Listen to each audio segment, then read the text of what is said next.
Kamusta mga kaibigan? Welcome sa ating political deep dive where we dissect the hottest issues of Philippine politics with wit, facts, and a sprinkle of humor para sa ating mga kababayan dito at sa abroad, lalo na sa mga OFW natin sa US, Canada, Dubai at iba pang sulok ng mundo. Ako si #WalkWithLan at ngayon pag-uusapan natin ang isang mainit na issue, ang di umunoy pagpatay ni Senate President Chis Escudero sa impeachment trial ni Vice President Sara Duterte. Pero teka, bago tayo mag-dive, let's set the stage. February 2025, mainit ang politika sa Pilipinas. The House impeached Vice President Sara, the first VP in history to face this. Pero bakit nga ba parang natigil ang trial, ha? Si Chis Escudero ba ang mastermind sa likod nito o biktima lang ng political noise? At bakit mahalaga ito sa ating mga Pinoy, lalo na sa mga nasa abroad na gustong-gustong malaman ang tunay na nangyayari sa bayan?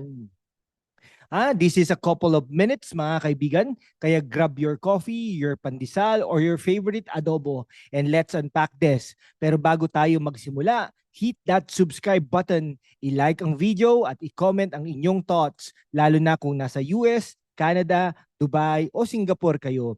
Your support helps us keep bringing you these deep dives. And if you're feeling generous, send us a super thanks to keep the lights on. Let's get started. Let's rewind to February 5, 2025. The House of Representatives dropped a historic bomb. 215 lawmakers voted to impeach Vice President Sara Duterte. Ano ang mga kaso? Betrayal of public trust, graft and corruption, bribery, at brace yourselves, her alleged threat to have President Marcos, his wife, and House Speaker Martin Romualdez killed. Grabe, no?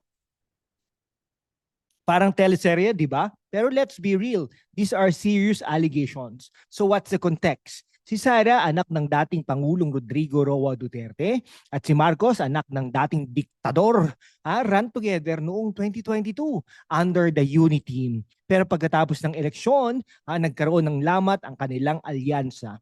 From confidential funds, controversies to Sara's stint as Education Secretary, ang daming issues, di ba? Na nagpapainit sa labanang ito. Excuse me po. Ayan, ngayon po talagang okay, from confidential funds, controversies to Sara stint as Education Secretary, ang daming issues na nagpapainit sa labanang ito. Pero here's the kicker, si Chis Escudero bilang Senate President ang may hawak ng susi sa impeachment trial. Siya ang nagsabi na hindi pwedeng mag-trial habang nasa break ang Congress. Pero legally, it cannot be done. Pero totoo ba to o may iba pang dahilan? So let's dive deeper. Okay, kung curious kayo, kung bakit mainit ang labanang Marcos Duterte, i-comment sa baba. Unit team or unit tier? At i-share sa inyong mga kaibigan sa Riyadh, sa Sydney at sa Toronto. Okay, si Chis Escudero mga kaibigan, is a political veteran. Matini idol, looks, sharp legal mind at kilala sa kanyang diplomatic approach. Pero bakit siya nasisisi sa pagkaantala ng impeachment? Sabi ng critics, he's delaying the trial to protect Sara. Pero let's hear Chi's side. Ayon kay Escudero, hindi pwedeng mag-trial ang Senate habang nasa recess dahil kailangan ng plenary session para i-read ang articles of impeachment. The Senate cannot convene as an impeachment court without a session, ayon kay Chis. Sounds legit, di ba? Pero ang tanong, is he following the rules or is he playing chess with the Constitution? So let's give credit where it's due. Si Chis ay kilala sa kanyang adherence to process. Okay, sabi niya, he's ensuring due process for both Sara and the House prosecutors. He even urged the House to prepare their evidence thoroughly para walang delays kapag nagsimula ang trial. Parang sinasabi ni Chis, huwag kayong magmadali, mga congressmen, na marami ring mga allegations, no? Pero baka ma-embarrass kayo. Pero teka may mga nagsasabi na baka may political motive si Chis. Is he protecting Sara because of her allies in the Senate? Or is he avoiding a political circus na magpapabagal sa legislative agenda? Let's explore both sides. Okay, kung team cheese kayo, i-comment ha, cheese the whiz. Kung hindi, sabihin nyo, cheese back it. Share this sa mga kababayan natin sa Japan, UAE o Hong Kong. Okay, now let's talk about VP Sara. Ha, she's no stranger to controversy, being the daughter of the fiery Rodrigo Roa Duterte. Pero ano ang side niya sa impeachment na ito? Sabi ni Sara, ha, I'm unafraid. She's ready to face the trial and even question kung legal ba na i-carry over ang trial sa 20th Congress. Bold move, Sara. Ang mga allegations laban kay Sara, misuse of confidential funds, unexplained wealth, at ang shocking na death threat laban kay Marcos. Pero let's be fair, Sara denies this, calling them politically motivated, at may punto siya ha. Ang timing ng impeachment right before the 2025 midterms smells like political maneuvering. Pero here's the flip side. The House prosecutors claim they have solid evidence, bank accounts, witnesses, at mga dokumento. Kung totoo ito, bakit parang kalmado lang si Sara? Is she confident na may alay siya sa Senate? O baka naman may ace up her sleeve? Let's not forget, her father's arrest by the ICC in March 2025. Could this be fueling the impeachment fire? Is this a Marcos versus Duterte dynasty showdown? Ang drama, mga kaibigan, di ba?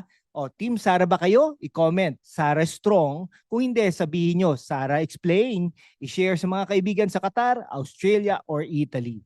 Okay, now let's zoom out. The Senate is the impeachment court with 24 senators as judges. Pero here's the catch. 12 seats are up for grabs in the May 2025 elections. So by July, kapag nagbukas ang 20th Congress, iba na ang composition ng Senate. So sino magdi-decide sa fate ni Sara? So, si Cheese insists na ang 20th Congress ang magdi-decide kung itutuloy ang trial. Sabi niya, no Congress can bind the next Congress. Meaning, kahit magsimula ang trial sa June 11, 2025, the new Senate can choose to continue or drop it. Pero critics like Leila de Lima argue, no, the trial is not optional.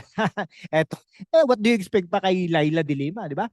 Ang tanong, can the Senate legally carry over the trial? Ayon sa UP Law Center, possible daw dahil the Senate as an impeachment court is a continuing body. Pero sabi ng iba, like former Senator Ping Lacson, it's up to the Senate's majority vote, no? So parang political chess ulit, no?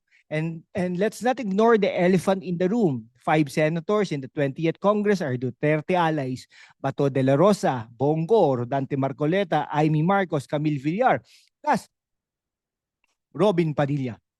That's 6 potential votes for Sara. She needs 9 to avoid conviction. Oh, si Mark Villar, no ba? Oh, sino pa ba? Oh, pwede yung dalawang Cayetano. Okay. Pwede yung dalawang Ejercito, Estrada. Nakuha niyo po ba? So math is mathing, mga kaibigan.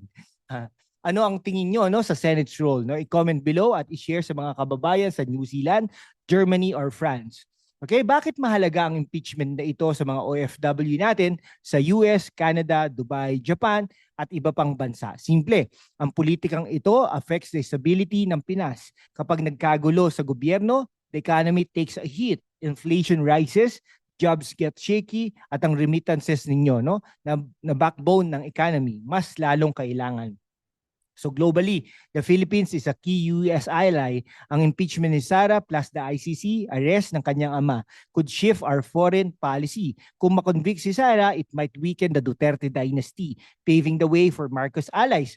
Pero kung ma-acquit, she's a front runner for 2028.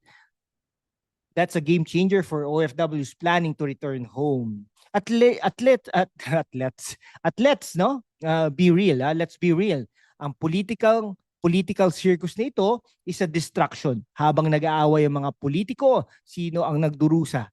Tayo, kami, ang ordinaryong Pinoy at OFW na gustong-gusto na lang maayos na pamahalaan. So anong solusyon? Transparency, accountability, at focus sa tunay na issues like healthcare, education, at jobs. Cheese and Sara both have roles to play here, but so do we by staying informed and holding our leaders accountable.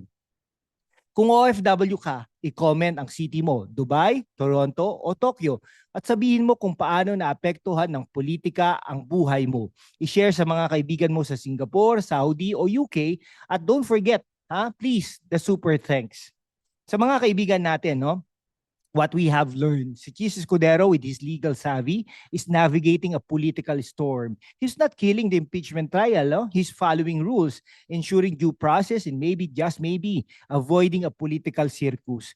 Si Sara Duterte, on the other hand, is standing tall, ready to fight, backed by her allies and her father's legacy. Pero let's zoom out. This isn't just about Cheese or Sara. It's about the future of our country. Will we let political dynasties dominate, or will we demand accountability?